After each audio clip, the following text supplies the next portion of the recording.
Hello everyone. So today we are going to discuss about ABG measurement principles, which is third in sequence for the EABG course.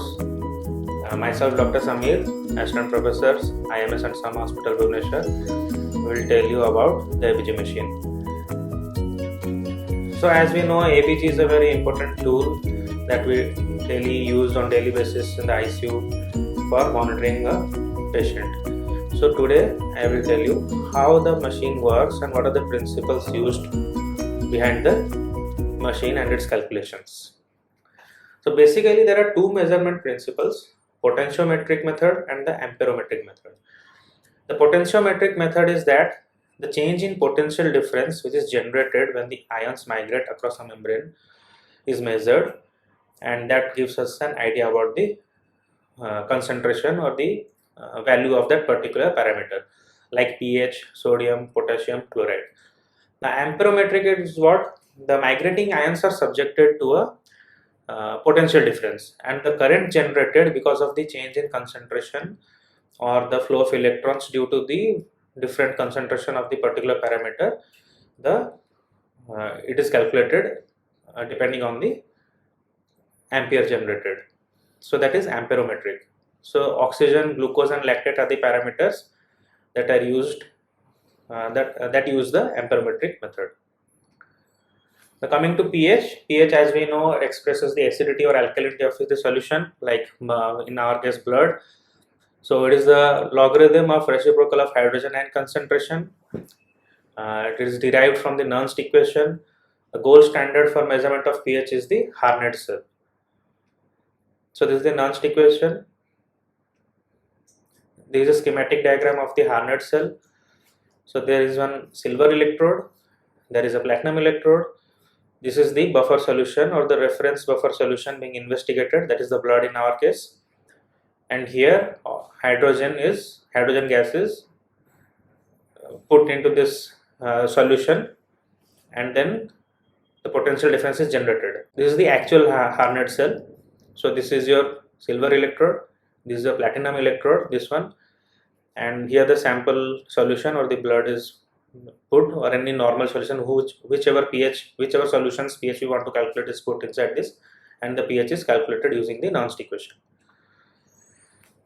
So the reaction that takes place after diffusing hydrogen gas into this solution, this is half of the hydrogen, that is single hydrogen atom that reacts with the silver chloride.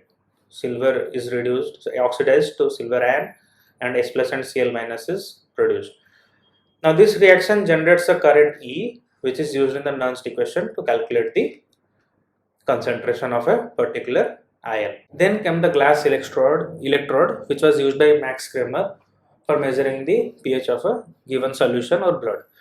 Now electric potential which develops across a glass membrane is proportional to the pH difference across that membrane.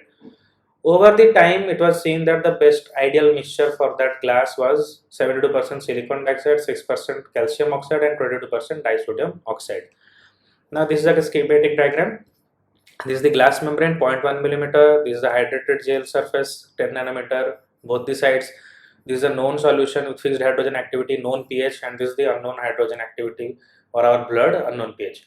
Now there is migration of H plus ions through this hydrated gel, okay, because of these properties, and it is gets deposited on the surface of the membrane, and the hydrogen ions from this fixed known solution, they come across this membrane. So if there is similar amount of hydrogen on both sides, there will be no potential difference generated across this glass membrane. Now if the hydrogen concentration is high or low, depending on that, whatever potential difference is created, the hydrogen ion concentration can be measured. Now the glass membrane itself does not conduct any hydrogen ions. The hydrated gel forms at the interface between the aqueous solution and glass. As a solution of increased H plus activity encounters this hydrated sponge, a cation exchange occurs. The difference in positive charge between the two hydrated gel layers is calculated. Okay. So that is the principle. Now how is it actually used in the ABG machine? So this is where the blood sample flows through. This is your silver electrode, and here it is a platinum electrode. This is the seal, this is silver chloride. Here there is sodium format solution adjusted to a pH 5.5 with HCl. Here there is a triple layer membrane. Inner membrane limits diffusion of the solution. Middle membrane protects protein interference. There is protein from the blood does not destroy the cell, or there is no crusting. Then outer membrane prevents the HCONA or the sodium formate solution to exchange with the rinse solution. Okay, so this is your glass electrode across which the potential difference is measured. Okay, so once the hydrogen ions from the blood sample, they come near this gas membrane, and this buffer solution with a known pH, the H plus ions, they accumulate here near the glass surface. So this is the glass membrane across which the potential difference is measured. So pH is proportional to the activity of hydrogen ions in the solutions. It measures the activity rather than the concentration of the H plus ions. Now each electrode that is sealed by a controlled buffer solution 0.6 mLh. Reference electrode maintains a fixed potential. Glass electrode generates a potential difference which depends on the pH difference. Now how is it calculated? Nernst equation at body temperature, that is at 37 degrees Celsius, the potential difference changes by minus 61.5 millivolt for every change in pH unit. The ABG machine that we use in our ICUs or at wherever in the lab, it has a range from 6.3 to 8. The 2-point calibration is done, which determines the sensitivity of the pH electrode. The calibration of the machine is done by running in 2 samples across the electrode.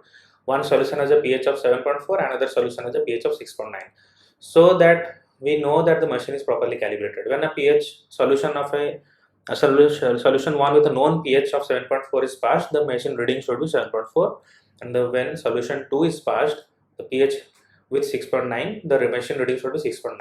So we know that the machine is properly calibrated and gives proper readings. At 0 degrees Celsius, the neutral pH is 7.5. For every 1 degree increase, the neutral pH decreases by about 0.017. It is linear. It follows this principle that for every 1 degree increase, there is neutral pH decrease by 0.017. This linear equation is maintained only at human body temperatures, life sustaining temperatures. So it is easy to calculate. The pressure changes that we are exposed to, the pH will not significantly alter. But if there are high pressure changes, the pH that can be changes because of the dissociation. Now coming to PO2 measurement. The PO2 measurement is now your amperometric measurement.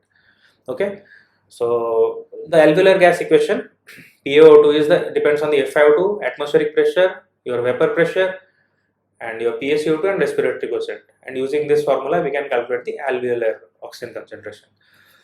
Now for oxygen concentration, what is done? A potential difference of 600 to 700 millivolt is applied to this electrode, and the current generated because of the oxygen in the solution is measured by the galvanometer, giving an idea about the oxygen concentration of the solution. So this is your silver electrode. Your silver chloride is deposited, KCl electrolyte, oxygen is diffused through this. So oxygen uses the H plus of the solution. There is release of electrons from here. So as there is a flow of electrons, you can see, we know that current is a flow of electrons. So once this oxygenation, the oxygen molecules react with the hydrogen ion of the solution, there is formation of water, uptake of 4 electrons. Now this flow of electrons will create a current. That current will be measured by the galvanometer and gives an idea about the oxygen present in the sample. So reference anode, naked platinum cathode, anode is your silver. Potential difference is generated by a battery, as I said. Now oxygen borrows electrons from the cathode, that is platinum, the silver, and hydrogen ions from the water molecules of the aqueous solution. So this is the reaction that takes place.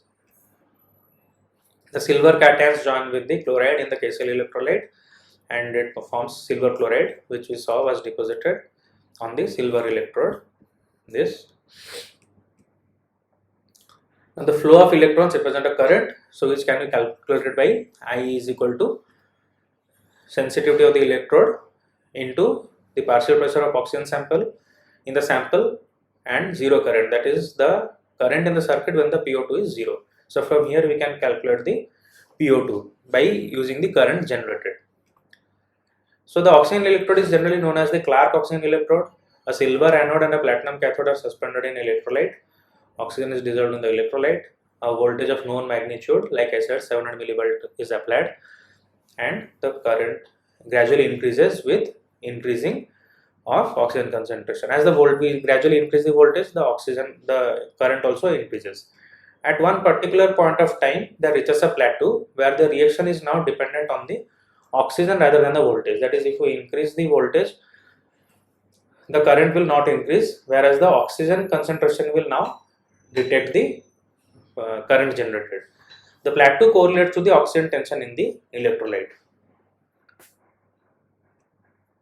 So this is the cell that is actually used in the ABG machine. So this is a galvanometer, this is the insulating cap, this is a silver anode, this is your platinum electrode, this is the oxygen diffusing membrane. Oxygen from here diffuses to this, and here the reaction takes place that I said. So this is the curve.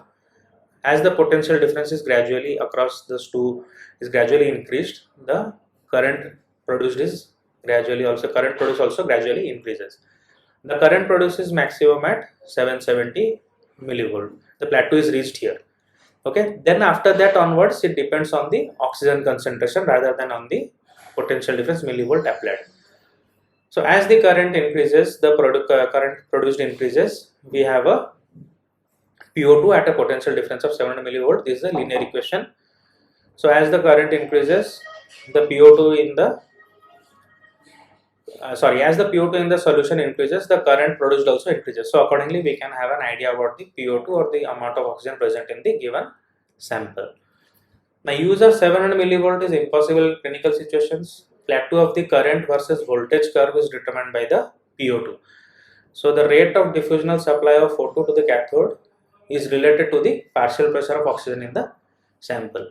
ABG machines tend to vary the voltage as we cannot provide so high voltage. So ABG machines, they vary the voltage accordingly to find that plateau and infer the PO2 from the required voltage and the current produced. Now the drawbacks are that the other elements present can also get reduced. Other elements which can easily get reduced are silver, copper and lead, and luckily we don't have copper and lead in our circulation in our own blood, so they don't interfere with the calculation of the PO2. Now these are not, as I said, these are not present in sufficient quantities. Now inherent electrode hygiene problem, the crusting of the silver electrode as AgCl gets deposited. Now for the measurement of PCO2, like in Clark for oxygen, we have Severingus electrode. The earlier membrane used was Teflon, now silicon polymers are used for the diffusion of carbon dioxide. The reaction that takes place in the cell is CO2 plus water gets converted into bicarbonic acid, and that gives production to H plus and HCO3 minus. Now this is this idea of the cell. Again a schematic diagram. So this is the reference electrode, again sodium chloride. Here there are three membranes again, inner membrane limiting diffusion, middle membrane protects from protein interference, outer membrane prevents the HCONA exchange or the sodium format exchange. This is your silicon membrane that allows CO2 to diffuse into this chamber. Here we have a sodium bicarbonate solution with a known pH. Here we have a buffer solution with a known pH. Here we have a glass membrane over here. We have a platinum electrode over here. As the carbon dioxide comes here and the reaction takes place, carbonic acid is formed, the pH and H plus HCO3 minus. The pH of this changes, and as we know, glass membrane, the pH can be measured, the difference can be measured. From there, as we know the pH, we know the dissociation constant, we know the bicarbonate concentration because the known sodium bicarbonate, and then we can calculate the PCO2. So CO2 dissolved in sample diffuses into the middle compartment of the electrode. pH of the middle chamber changes, as I said. Change in pH is dependent on the PCO2. So the change in potential difference of the glass electrode can be measured, and we can reduce the carbon dioxide levels. Now the ion measured, again we come back to your potentiometry. Depends on the potentiometric principle. It is calculated. Two electrodes are used. One is reference. Second is suspended in ion selective environment. Electrolyte solution with a calibrated reference concentration or any PVC membrane is used. The potential difference develops between the two, which is directly proportional to the log of the difference in ion concentration between the reference solution and the sample. So again a schematic diagram. This is the reference electrode. This is your electrolyte with a known concentration. This is your electrode, another electrode. This is your membrane which allows diffusion of that particular electrolyte which has to be measured from this testing solution to inside this solution. Now because of this diffusion, whatever potential difference is created, that is measured, and we can know the concentration of the solution. Now what depends is the measurement of all the electrolytes, sodium, potassium, chloride, are based on the same principle, even calcium. Only thing that the membrane is different, which allows a particular selective ion, like maybe for potassium this membrane is different, for calcium this membrane is different, for sodium this membrane is different, which allows that particular ion like sodium or potassium to move across, and the potential difference can be calculated, that is generated. So if both have the same concentration of ions, both the fluids, potential difference will obviously be zero. So the can be comparable, so the value will be same. Now the membrane is different, as I said, for individual ions. Earlier membrane were used made of porous wick, clay soaked with hydrophobic ion carrier.